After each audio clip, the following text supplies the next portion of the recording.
Bonjour à tous, j'espère que vous allez bien et que vos finances vont très bien. Bien sûr que non, je n'ai pas vendu mes positions, c'est un poisson d'avril. Aujourd'hui, on se prend quelques minutes pour faire la suite de la vidéo d'hier dans laquelle je vous indiquais que j'allais investir dans une nouvelle position, notamment dans le S&P 500 sur un compte titre, et donc c'est chose faite. Et donc pour l'occasion, je vous ai préparé un petit classement des top ETF S&P 500 que j'ai pu trouver, et en tout cas qui correspondaient à ma situation. Donc on va les regarder un par un et ensuite à la fin je vous montrerai combien j'ai pris dans mon portefeuille.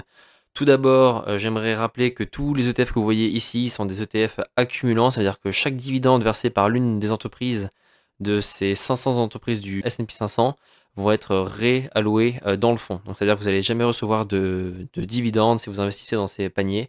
Ça va dépendre de votre stratégie. Si vous voulez recevoir des dividendes, vous devez changer, ne pas prendre ces ETF-là. Si vous voulez par contre essayer de faire croître votre patrimoine le plus vite possible, eh ben, il n'y a pas de mieux que les ETF accumulants. Et donc c'est pour ça que j'en ai récupéré quelques-uns dans cette vidéo. J'en ai pris plusieurs, donc il y a 4 pour les comptes titres et 1 pour le PEA, parce que en fonction de votre portefeuille d'investissement, ça va être important, bien sûr. Et donc on commence par le premier, où on va regarder tout de suite qu'est-ce qu'il a dans le ventre. Et il s'agit du iShareCore S&P 500 UCITS ETF. Donc lui, il est à 0,07% de frais. Donc ça veut dire que sur la différence entre le fonds, l'indice du fonds, et ce que vous allez voir comme performance dans votre portefeuille, il va y avoir 0,07% de frais qui vont être conservés par le gestionnaire, donc ici iShare, donc BlackRock, qui vont être conservés pour les payer, pour faire cette gestion de panier. On a à côté de ça la taille du fonds, donc c'est quelque chose d'important, c'est pour savoir combien de personnes, combien de fonds, d'euros sont investis dans le fonds. Et donc ça nous permet de savoir s'il y a beaucoup de gens qui sont aussi investisseurs de ce panier d'actions chez BlackRock. Et là on voit que le prix de l'action est à 556 euros, donc ça peut être aussi un point négatif pour ceux qui ont des petits budgets et qui ne pourront pas investir régulièrement à l'intérieur. Après, vous n'êtes pas obligé d'investir chaque mois, vous pouvez conserver 5 mois, 6 mois d'investissement et ensuite vous achetez une part, mais bon, c'est pas très pratique. Ensuite, je vous l'ai mis pour information pour ceux qui connaissent vraiment, c'est la méthode de réplication. Donc ça veut dire que dans le cas d'une réplication physique, le gestionnaire de fonds, donc BlackRock, va acheter des actions pour chacune des entreprises qui composent le panier. Donc ça veut dire que là, sur les 500 entreprises du S&P 500, vous allez être vraiment propriétaire de 500 entreprises. On continue avec cette fois l'ETF Vanguard S&P 500. Alors lui, écoutez, similaire, on se retrouve avec 0,07% de frais. On a une taille de fonds un peu moins, donc aussi quel impact ça va avoir la taille de fonds, ça va être par exemple si vous souhaitez vous débarrasser de vos fonds, si vous souhaitez les vendre, il va falloir que quelqu'un les achète en face. Et donc plus il y a de personnes qui sont investies dans le fonds, et donc plus il y a de transactions, donc plus il y a d'échanges entre acheteurs et vendeurs. Et donc forcément vous allez retrouver plus facilement des acheteurs ou des vendeurs. Donc là typiquement dans le premier ETF, vous allez avoir plus de facilité à vendre, acheter que dans le deuxième. Par contre, on a un prix de l'action, en tout cas aujourd'hui où je tourne cette vidéo, à 99 euros. Donc c'est déjà plus accessible, si jamais vous avez 100 euros de budget à allouer à un investissement par mois, et ça va être déjà plus simple. Par contre, il faut savoir que c'est aujourd'hui. L'objectif de ce genre de panier d'action, c'est de croître dans le temps. Donc forcément, c'est pas impossible que d'ici 5 ans, sa valeur ait augmenté. On ne peut pas prédire l'avenir, mais en tout cas, depuis des centaines d'années, le S&P 500 croît d'environ 8-10% par an. Donc on peut espérer en tout cas qu'il prenne de la valeur dans le temps et qu'on dépasse donc les 100 euros de valeur de la part. On est ici aussi dans un ETF de réplication physique. Ensuite, le SPDR. Alors lui, c'est un panier d'actions avec l'un des frais les plus bas du marché. On est à 0,03%, donc les frais de gestion sont vraiment minimes. SPDR, alors c'est moins courant, et là on voit aussi dans la taille du fonds, il y a moins d'investisseurs à l'intérieur. On est quand même à 7 milliards 705 millions d'euros d'investis dans ce fonds. Ça reste quand même important. Et on a des parts accessibles à partir de 12,77 €. Donc là, c'est vraiment très simple. Donc là, vous pouvez vraiment investir le nombre que vous voulez. Si vous avez acheté 5 parts, 6 parts, vous pouvez très facilement le faire avec ce genre de parts à seulement 12 € aujourd'hui, je le rappelle. Ensuite, on continue avec le Amundi S&P 500.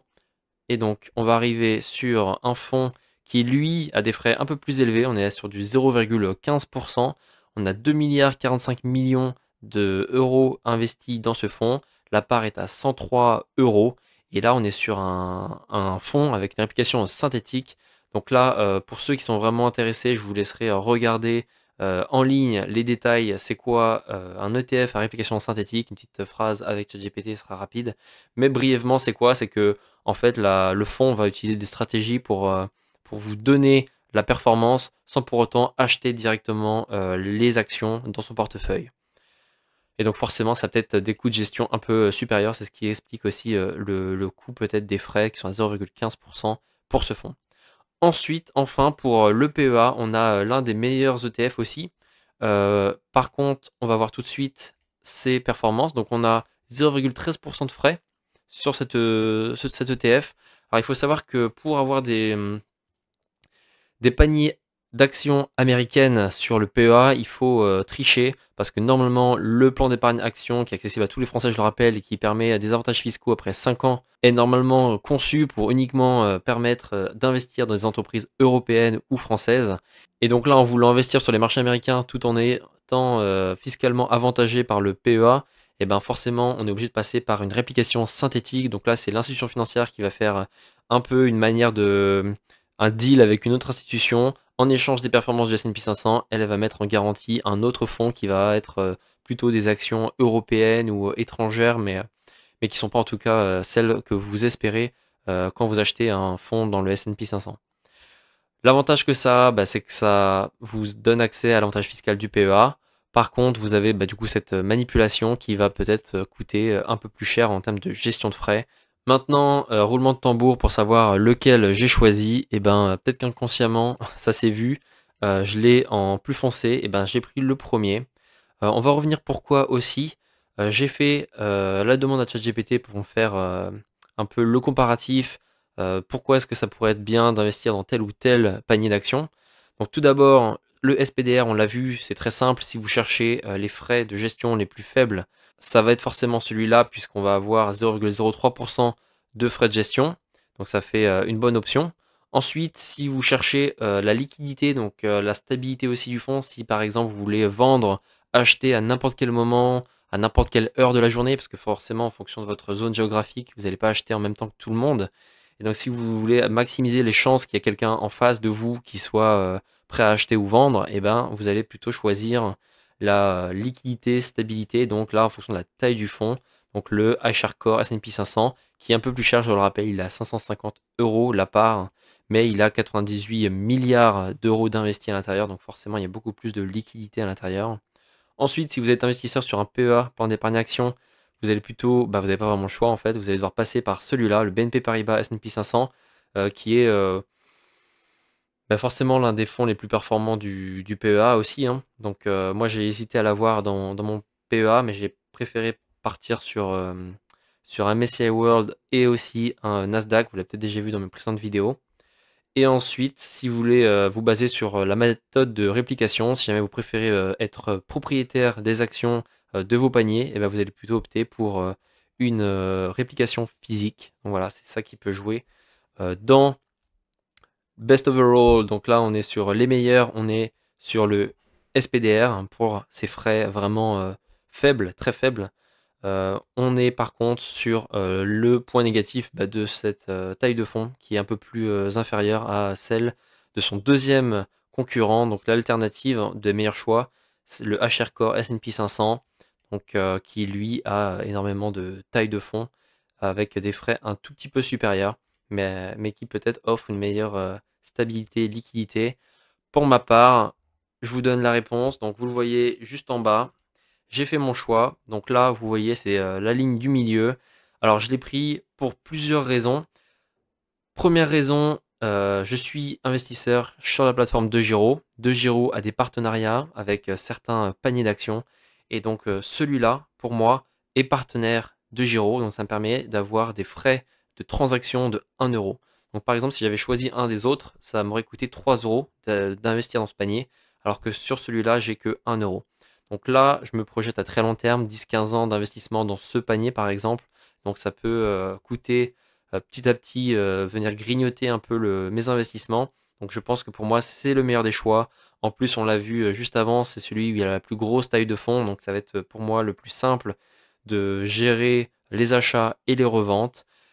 Voilà, donc c'est pour ça que j'ai pris celui-là.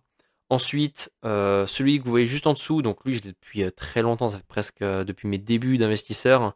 Je l'avais pris en tant que distribuant et ça je voulais corriger ça parce que pour moi j'ai une vision beaucoup plus long terme qu'une stratégie à dividende aujourd'hui. Donc je compte m'en séparer d'ici peu. Tôt ou tard, il faudra bien que je m'en débarrasse. Mais voilà, ça reste quand même un très bon panier que je serais peut-être amené à prendre en cas de retraite anticipée pour continuer d'avoir une croissance tout en ayant des versements de dividendes pour profiter de ma retraite, mais en ayant quand même certains avantages à profiter de l'économie américaine. Voilà, j'espère que cette vidéo vous a intéressé. C'était un peu inespéré en voyant le titre de cette vidéo. Pour ceux qui n'ont pas encore commencé à investir, j'ai des liens de parrainage dans la description. Si vous voulez aussi suivre vos portefeuilles, moi j'en ai 3 différents, donc c'est très appréciable d'avoir une plateforme qui me permet de tout centraliser. Donc c'est Finery, que je trouve très bien. Donc vous avez aussi dans la description un lien pour avoir un mois gratuit sans engagement, bien sûr. Ça s'arrête si vous arrêtez, enfin, ça s'arrêtera tout seul si vous faites rien, de toute façon. Donc voilà, prenez soin de vous, prenez soin de vos finances et on se dit à très bientôt. Salut.